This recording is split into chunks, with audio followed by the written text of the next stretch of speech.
अरे यार, क्या हुआ? अरे मेरी गर्लफ्रेंड मुझे हमेशा इंग्लिश में मैसेज करती है और तुझे तो मालूम है मेरी इंग्लिश कितनी खराब है। अब मैं क्या करूं? यू डिक्शनरी ऐप डाउनलोड कर। यू डिक्शनरी ऐप ये कैसे हेल्प करेगा? अरे डिक्शनरी ऐप में एक बहुत ही अमेजिंग फीचर है, मैजिक ट्रांसलेटर, जो तुझे बस सेटिंग में जाकर इनेबल करना है और उसके बाद अपनी गर्लफ्रेंड के मैसेज में जाकर क्लिक कर, वो खुद उसे ट्रांसलेट कर देगा। ओह वाह, बट मेरा ग्रामर भी कच्चा है यार। अरे तो वही मैजिक फीचर में जाकर तुझे बस ग्रामर ऑप्शन को सिलेक्ट करना है और अपनी मैसेज में जाकर क्लिक करना है, वो ऑटोमेटिकली तेरा मैसेज का ग्रामर ठीक कर देगा और ये मैसेज तू भेज दे बिंदास। वाह, मैं अभी यू डिक्शनरी ऐप डाउनलोड करता हूँ। तो गाइस, जब तक मेरा फ्रेंड ये ऐप डाउनलोड कर रहा है, आप भी डाउनलोड कर लीजिए U dictionary app, link description में दी हुई है, और अपनी इंग्लिश इंप्रूव कीजिए। चमत्कारी बहू की लालची सास। राजगढ़ की गौरी अपने माता पिता की इकलौती संतान थी। गौरी के पिता मेहनतकश किसान थे। वो सारा दिन खेतों में काम करते। गौरी अपनी माँ का किचन में हाथ बटाती। वो जंगल से लकड़ियां बीनती और माँ के चूल्हे में मदद करती। एक दिन वो जंगल में लकड़ी बीनने गई थी कि तभी उसे रोने की आवाज आती है।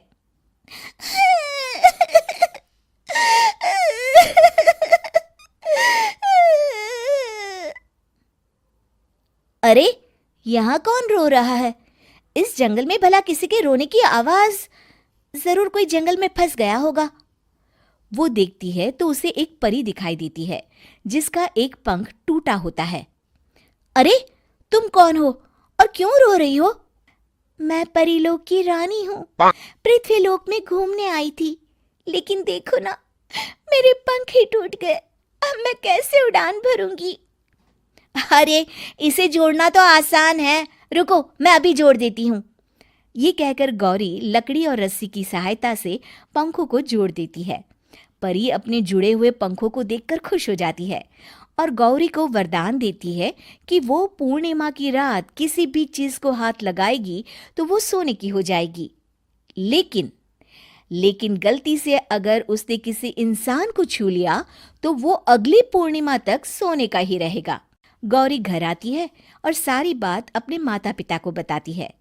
गौरी की माँ उसे कहती है, तू भी ना गौरी, सारा दिन परियों की कहानियां पढ़कर स्वप्न लोक में ही रहती है।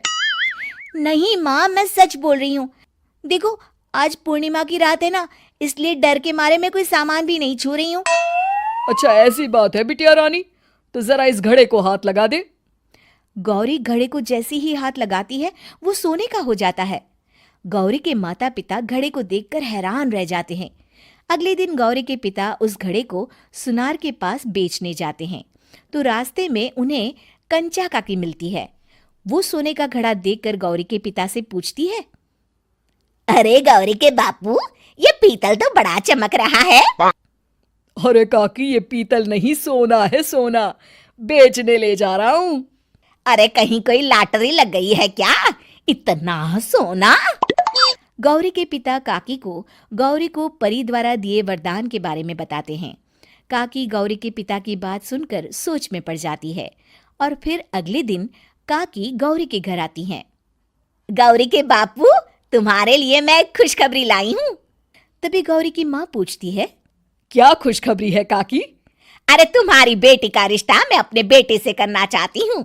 अरे कब तक अपनी सयानी लड़की को घर पर बिठा कर रखोगी? हाँ, देखो काकी, मैं ऐसे ही व्यक्ति से अपनी बेटी की शादी कराऊंगा जो गौरी के वरदान से नहीं, उसके गुणों को समझे। अरे हमें तो गौरी के गुण अच्छे लगे, इसीलिए तो आ गई हूँ मैं। फिर गौरी के माँ बाप मान जाते हैं और उसकी शादी काकी के बेटे से हो जाती है। अगले दिन, अरे गौरी, कल पूर्णिमा की रात है। तुम्हारे पिताजी परी के वरदान के बारे में बता रहे थे, तो मैं ना कुछ चीजें रख दूंगी, जरा हाथ लगा देना। तभी गौरी का पति वहां आ जाता है और अपनी माँ से कहता है, माँ, क्या जरूरत है गौरी के वरदान को इस्तेमाल करने की? वैसे भी मेरी मेहनत से घर तो चल ही रहा है ना। और गौरी के पिता ने भी यही कहा था कि वो ऐसे ही व्यक्ति से उनकी बेटी की शादी करेंगे जो गौरी के वरदान से नहीं, उसके गुणों को समझे। अरे बस कर किताबी बातें। तेरे लिए क्या लड़कियों की कमी थी जो मैं ये किसान की बेटी घर ले आती?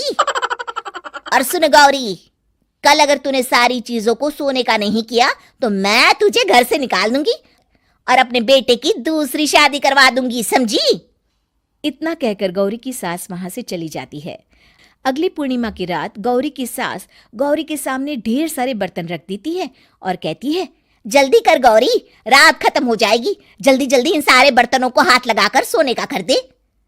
गौरी करती भी तो क्या, वो जैसे ही एक छोटे से बर्तन को छूने वाली होती है कि उसकी सास भड़क जाती है। क्या मजाक बना रखा है, इतने छोटे से बर्तन में क्या होगा, ये ले, ये बड़ा वाला बर्तन।